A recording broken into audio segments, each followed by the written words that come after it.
Guys, are you going for the 100% achievement completion in Crusader Kings 3 right now, but there's some really tough nuts you need to crack? Well, don't worry, because today I'm gonna show you how to unlock one of the hardest achievements the easiest and quickest way. We're talking about the Carolingian Consolidation. In that achievement you need to be the only independent Carolingian ruler in the entire world, and let's get right into it. The way most people will try to achieve this achievement is by starting in the year 867 as West Francia, to then try and get Lotharingia, Italy and East Francia under their control through tedious warfare. That is a very expensive strategy and it takes a lot of time, so I'm going to show you a different one that I've personally found very successful every time I've tried it. Because what most people don't know is that there's still a Carlin Count living in the year 1066. His name is Count Herbert of Vermandois in the county of Vermandois in France, right next to the Holy Roman Empire, and we're gonna use his abundance of intrigue points to imprison the French king and then declare our independence, and this is how we're gonna go on about this. When you first start the game and you get to choose your lifestyle, make sure to choose the intrigue lifestyle and the skullduggery focus, because that way you get the most intrigue points possible, and we need each intrigue point that we can get, because those points are gonna increase the chance of our schemes actually working. After you've set your own intrigue focus, don't forget to get into the council and also choose a focus for your counters. This time choose court intrigue, which will grant you +6 intrigue points, which again will increase the chance of your schemes actually working. After about 3 in-game years, you should be able to choose your first intrigue lifestyle perk. I want you to go down the schemer focus tree and choose Truth is Relative. This enables you to fabricate claims and secrets on other characters. After you've unlocked that, we're getting right into business. You're gonna use the new diplomatic action to fabricate a hook on the French king. With the intrigue points you've got going on right now, there should be around a 77 to 87% chance that this will actually succeed. So go right on and fabricate a hook. After that, the game pretty much plays itself. The only problems you can run into right now is that your scheme will be uncovered by the king. But come on, your scheme right now has an 87% secrecy rate. What is the chance that he'll actually uncover them? It happened to me 5 times. I mean, as schemes are a chance-based thing, there's always a probability that it will be uncovered and you'll fail in it.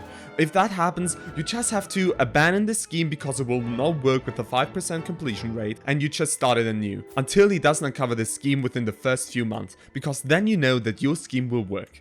During the time that it takes to fabricate a hook, you will go down the leftmost branch of the schemer focus tree. Choose the kidnapper perk, so we can later abduct the French king and get our independence that way.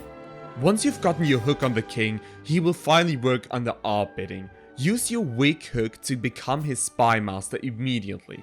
This will grant you a lot more intrigue points, which you will desperately need, because the abduction scheme is one of the most intrigue points expensive scheme in the entire game, and if you don't have enough, you'll simply fail and you will not be able to win any independence wars that way.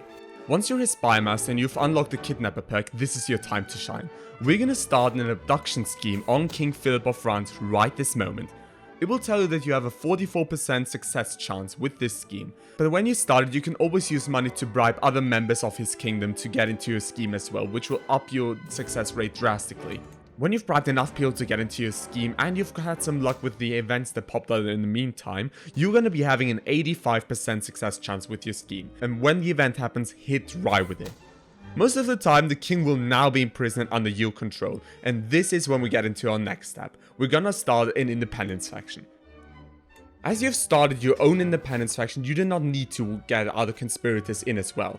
You don't have to wait until you have a certain amount of military power against your liege. You can demand your requests right away, and the king will probably most of the time deny them, because he'll look at your little realm of like 3 counties and he'll be like, "You're not strong enough to fight me." But the AI doesn't account for one thing, and that thing is that the king is currently being imprisoned. And whenever you have imprisoned the head of another warring faction against you, there's a 100% capitulation rate on their side, and you will press your demands each time. Which makes this strategy obviously a lot easier than fighting all of the Carolingian rulers right away in 867.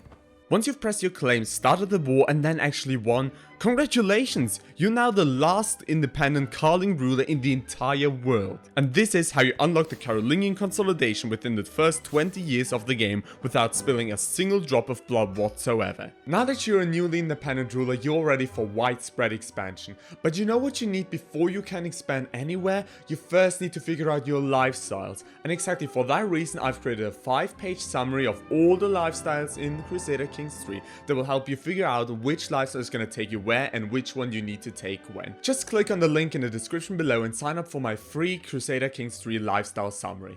I hope that the video and summary is helpful to you. If so, leave a like and subscribe to the channel. And I'm gonna see you next week on Sunday again when a new video drops. Until then, see you around!